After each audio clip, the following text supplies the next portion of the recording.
الله وبركاته نحمده ونصلي على رسوله الكريم أما بعد فأعوذ بالله من الشيطان الرجيم بسم الله الرحمن الرحيم قل هو الله أحد الله الصمد لم يلد ولم يولد ولم يكن له كفوا أحد معزز صدر مجلس قابل احترام اساتذہ اکرام اور میرے پیارے ساتھیوں، آج کے اس 15 اگست کے بارے میں آپ لوگوں کے سامنے کچھ باتیں رکھوں گا۔ وہ ہے یوم آزادی۔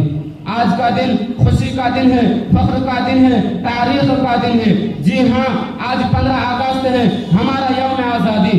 یہ دن ہمیں یاد دلاتا ہے کہ ہمارا وطن، ہمارا پیارا ہندوستان کتنی لمبی غلامی کے بعد، کتنی قربانیوں کے بعد اور کتنی بے گناہ خون کے بعد آزاد ہوا تھا۔ یاد کرو قربانی وہ دیوانوں کی جنہوں نے وطن کے خاطر جان مار دی تھی۔ نہ پوچھو ان کے نام، بس اتنا جان لو ہوتے ہندوستان کے اصلی نگہبان۔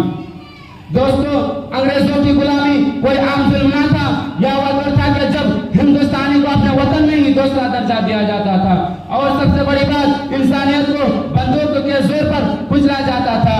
لیکن اس ظلم کے اندھیرے میں کچھ روشن چراغ تھے جنہوں نے اپنے خون سے آزادی کی سماج جلائی۔ اشفاق اللہ خان اور رام پرساد بسمل کا دوستی و قربانی کا منظر آج بھی جذبہ جاتا ہے۔ بھگت سنگھ، چندر شیخر آزاد، سبھاش چندر بوس، مولانا ابوالکلام آزاد جیسے جانبازوں نے صرف خواب نہیں دیکھا بلکہ اسے حقیقت بنانے کے لیے اپنی جان تک قربان کر دی۔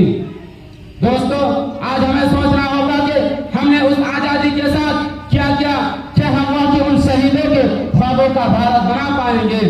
بدقسمتی سے آج بھی ہمارے ملک میں تعلیم کی کمی ہے، بے روزگاری بڑھ رہی ہے، فرقہ پرستی اور نفرت کی آگ پھیل رہی ہے، نوجوان سوشل میڈیا اور فتنوں کی دنیا میں بھٹک رہی ہے۔ کیا اسی لیے اشفاق اللہ خان نے تخت دار چوم کر کہا تھا کیا ہنسی کا مقام ہے اشفاق کی شہادت لبوں پر دعا ہے؟ کیا ہنسی کا مقام ہے اشفاق کی شہادت لب پر دعا ہے، دل میں ہے قرآن کا چراغ۔ دوستو، اگر ہم واقعی ان شہیدوں کے خوابوں کا بھارت بنا پائیں گے، بدقسمتی سے آج بھی ہمارے ملک میں تعلیم کی کمی ہے۔ السلام علیکم ورحمۃ اللہ وبرکاتہ۔